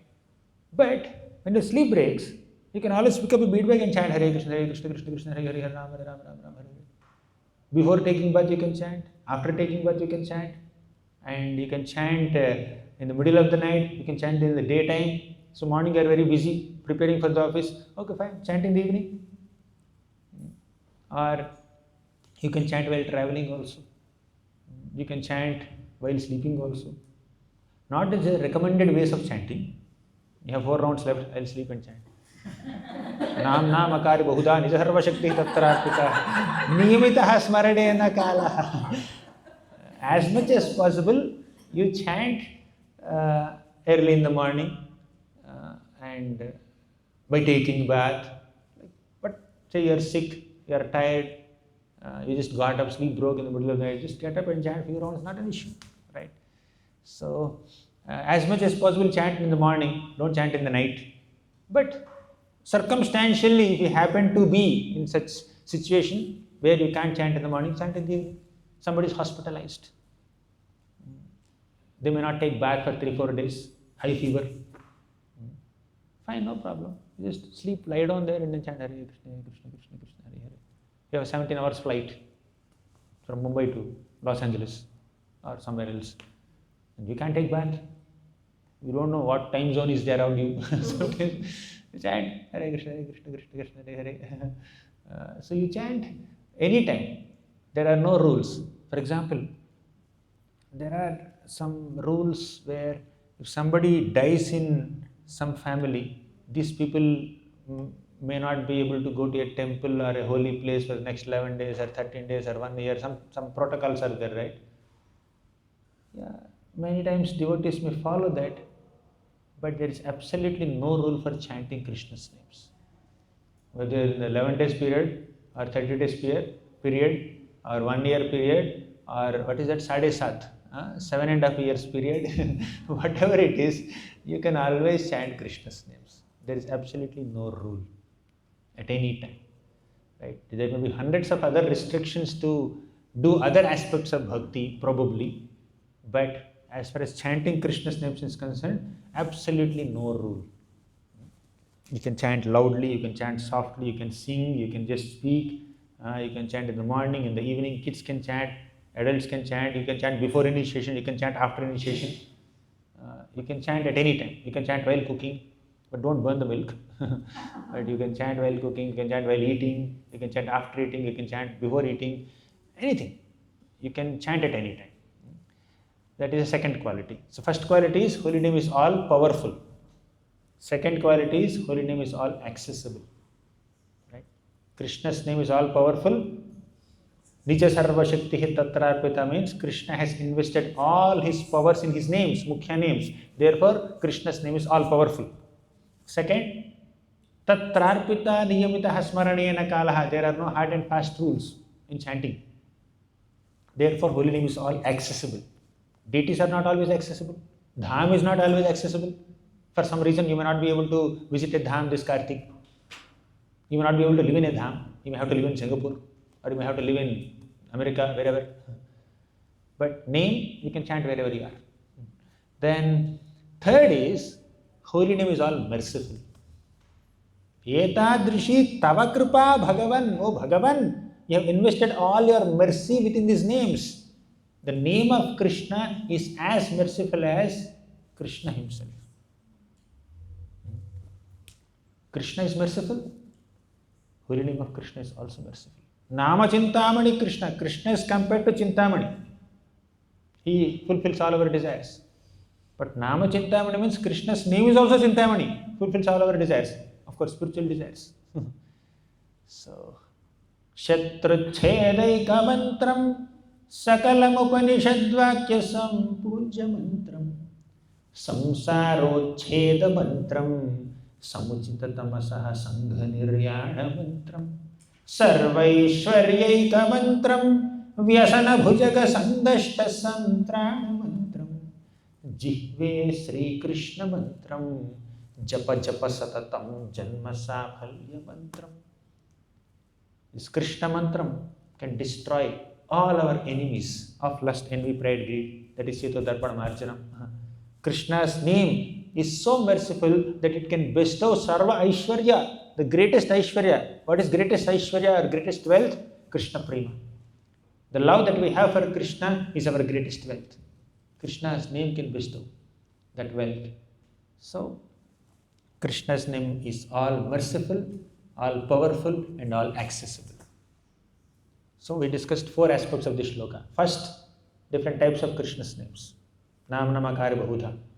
Second, Tatrarpita, Nija Sarvashakti Tatrarpita. That is all powerful. Second, Niyamita Smaranayana Kalaha, all accessible. Third, Etadrishi Tavakripa Bhagavan, all merciful. Last is Mamapi Durdaivam Idrishamiha Janin Na Anuraga. My Durdaivam, my misfortune is there is no Anuraga. I don't have any attraction towards chanting your names. Why there is no attraction? Because we commit offenses. We commit Vaishnava Aparadha. We commit Dhamma Aparadha. We commit Nama Aparadha. We may commit Guru Aparadha. So many offenses that we may commit knowingly or unknowingly that will not allow us to relish Krishna's names or take shelter of Krishna's names. How to destroy these offenses? How to come out of this offensive attitude? We can come out of offensive attitude and we will be able to relish Krishna's names nicely only when we have 4 qualities. Humility, tolerance, respect, freedom from false prestige. Trinadapi sunichena, tarorapi sahishtuna, amanina, manadina. Then Kirtanaya Sadahari is possible. That Mahaprabhu describes in the 3rd shloka. That's the connection between 2nd and 3rd shloka. First shloka, 7 effects of Krishna Sankirtanam, Sri Krishna Sankirtanam. 2nd shloka, specifically focusing on Krishna's names, Nama Sankirtan, and 3 qualities of Krishna's name. And our misfortune in taking shelter of the name, although it is merciful, accessible, and powerful. How to destroy that misfortune? By Tranadapi Sunichena, Tarorapi Sahishtuna, and other shlokas will continue. So I'll conclude here, first session. In 2nd shloka can be elaborated more with so many stories and all. But I'll conclude. We only have 4 minutes. Any questions or comments? Offenses unknowingly. Are they severe?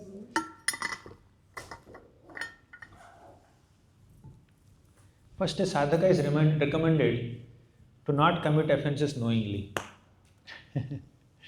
Then we can think of unknowing offenses. First, let's avoid offenses that we commit knowingly. What are some of the offenses that we commit knowingly? You can tell. It's an offense to be inattentive while chanting. Sometimes we are consciously inattentive also. It's an offense. It's an offense to blaspheme devotees. Sometimes we criticize devotees.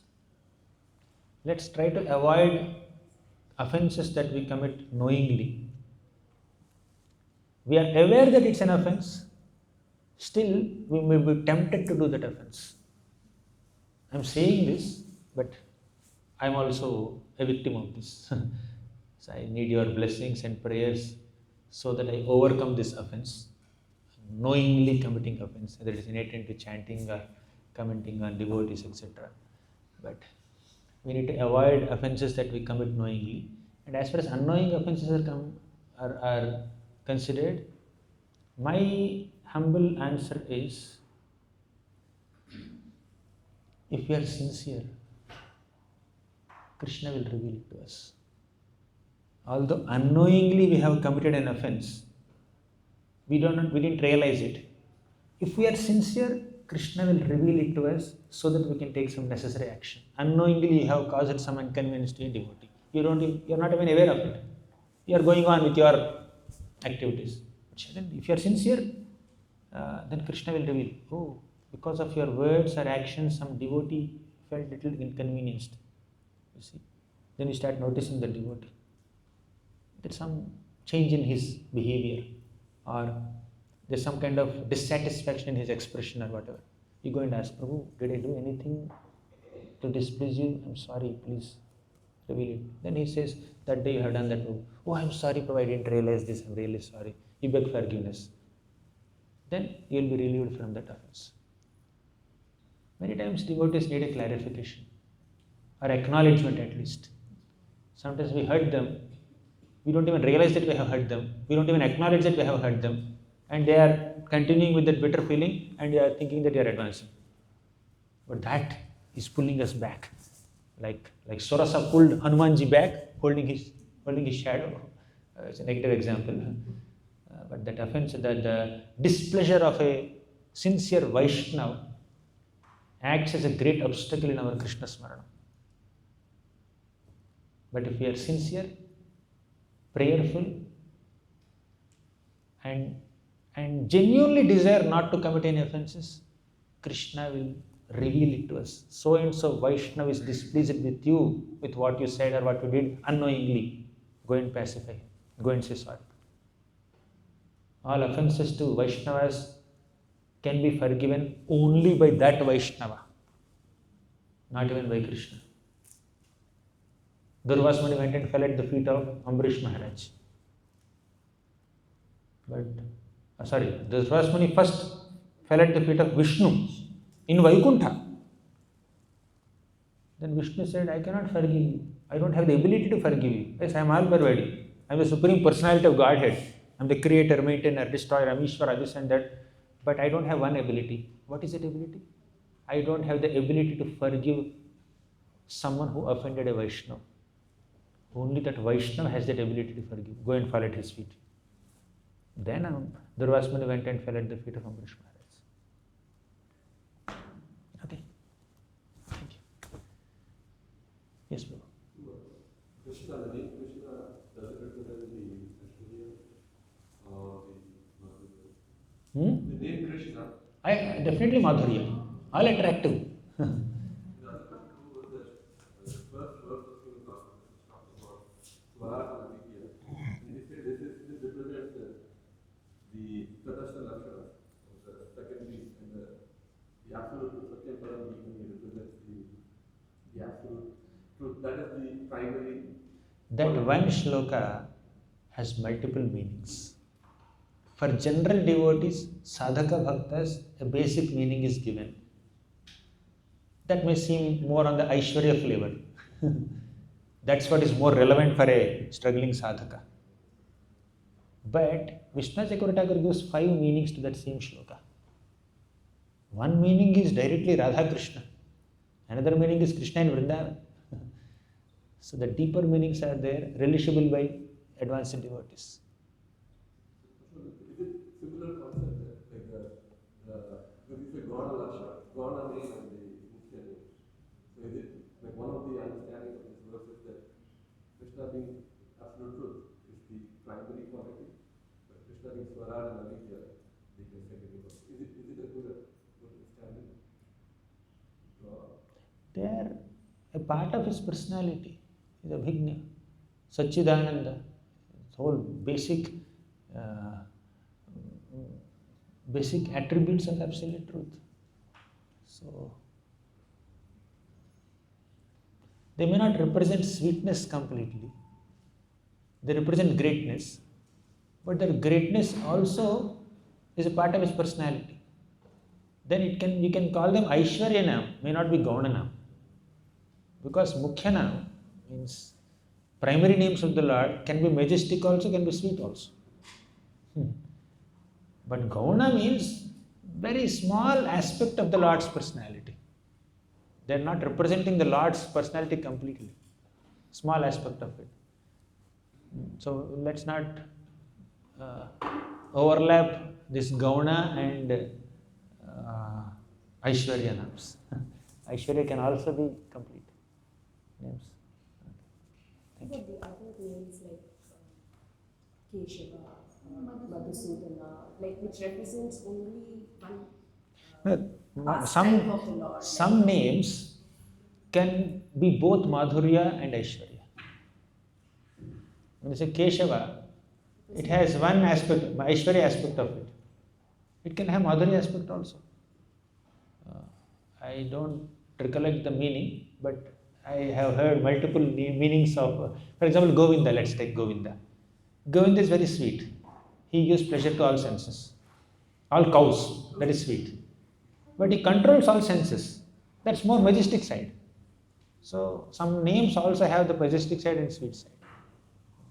Vishnu also talks about the Lord's ears. Yes, I'm not recollecting that. It can be sweet also. Okay, we'll come. Yes, last. Generally in Mataji we see being very close to each other in the conversation. I can do it so close to each other that that level is crossed long. That level is crossed long.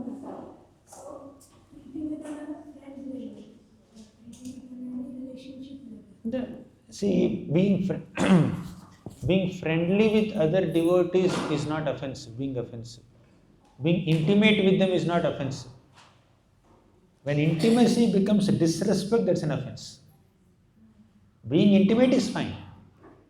Intimate means you are very free in barging into their space without any permission because of friendliness or closeness. Or you are free to give a feedback also. Oh, this is not very good. I have done this. How is it? Not so good. You are frank in giving you feedback. It's not an offense because you developed that much of bonding with them that you can freely express your comments or your perspectives. But if you disrespect them, that is an offense. Intimacy is not disrespect. But what is disrespect and what is intimacy, we need to differentiate between them. Am I being intimate and friendly with this devotee or am I being disrespectful to that devotee? So we should never cross the level of respect. You said we crossed the offensive stage and all. No. Don't cross respect, be intimate, be friendly.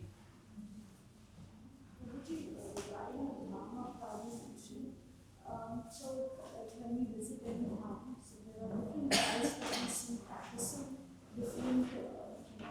practicing in a different ways that are in some way just easy for us. So how do we restrain it? Can we consider it as a dharma or how do we restrain ourselves from? If we consider anything in dham ordinary, it's a dham aparadha. Whether people there or the ambience itself. If you go to Vrindavan, you may find open Suez canals there, pigs are moving here and there, and the rickshawala may cheat you, lot of noise may affect you. Right? Because we are in this body, we may be physically get inconvenienced by it. We may have to protect ourselves, our health and all. That much you take care. But let's not criticize the place.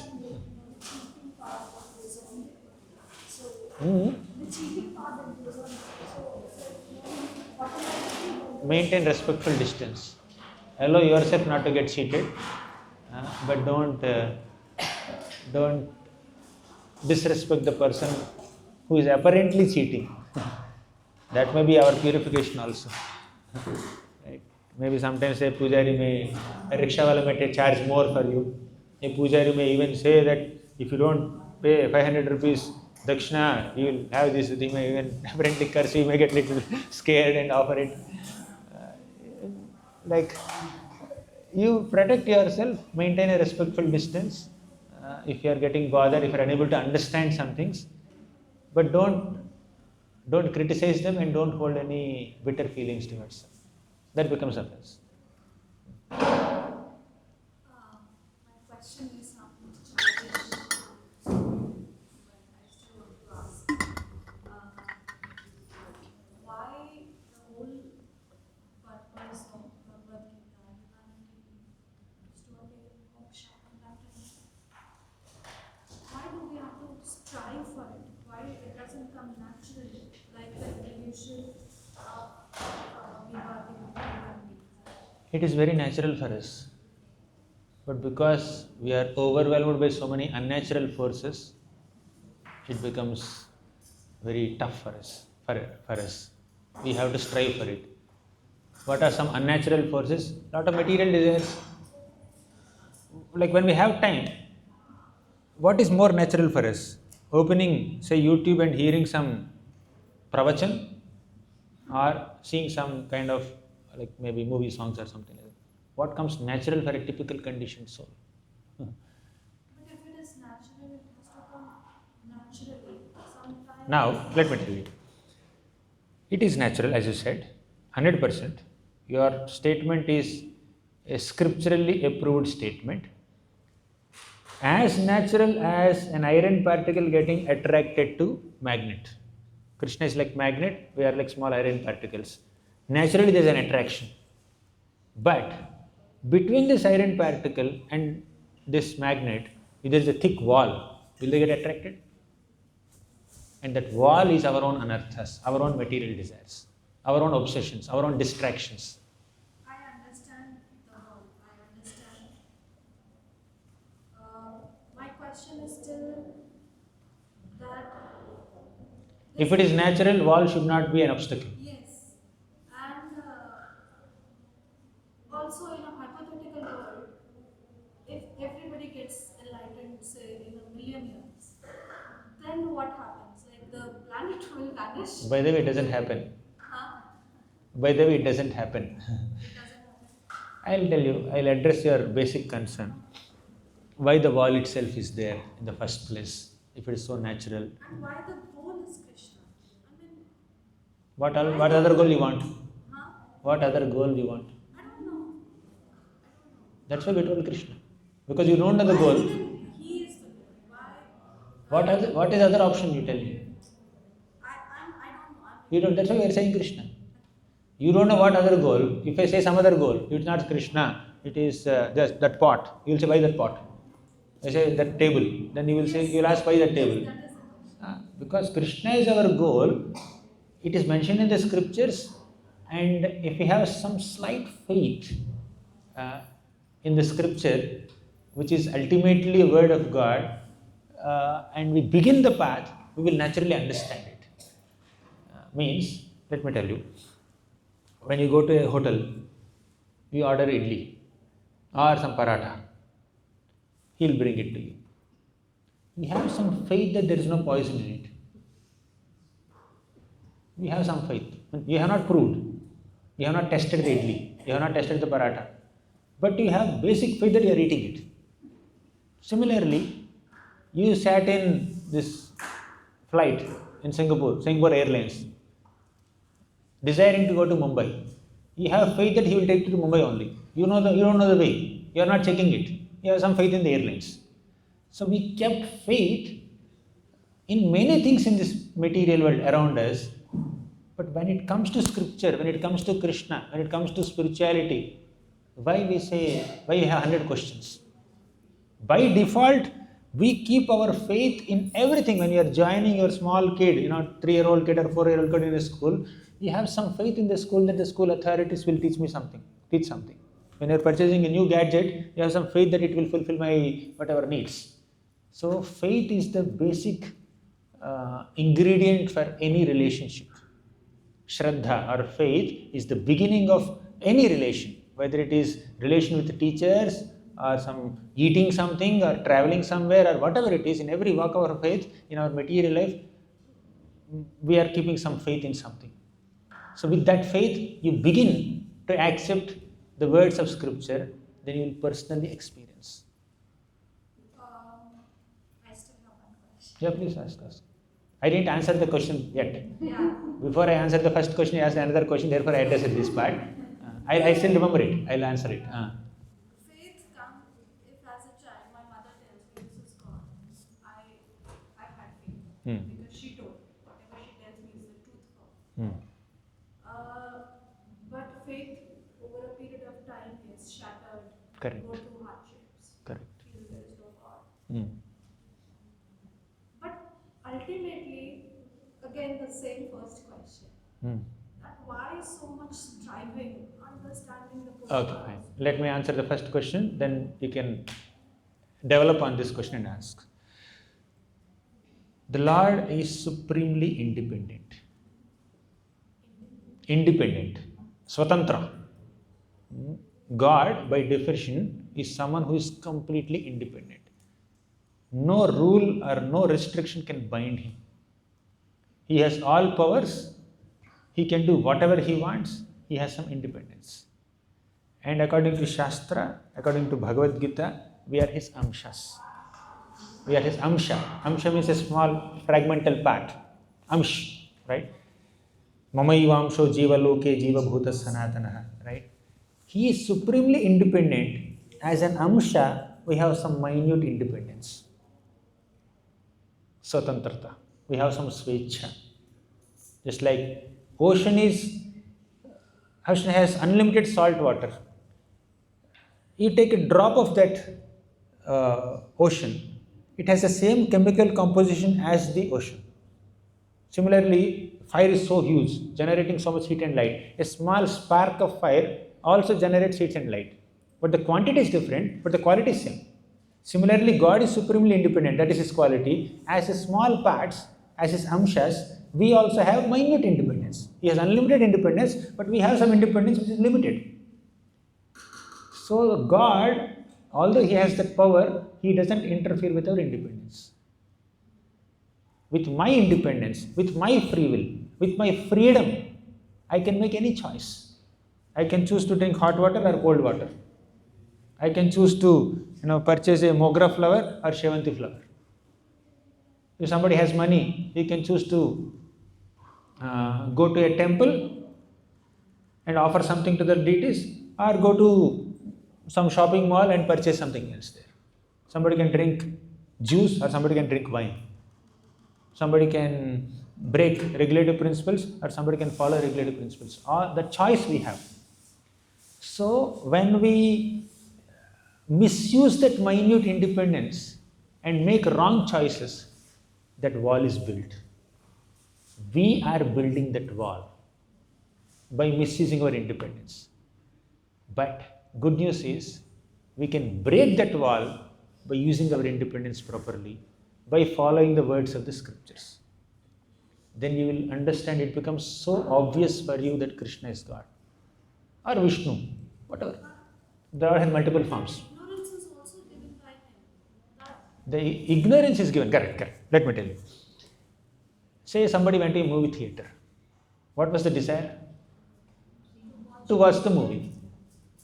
But if the movie theater people switch on all floodlights around and show the movie on the screen, will you be able to relish the movie? No. So they have to create a dark ambience and then project the movie on the screen. Similarly, by misusing our independence, we have entered some material ambience. It has to be ignorant. The Lord has created that ignorance in response to our desire.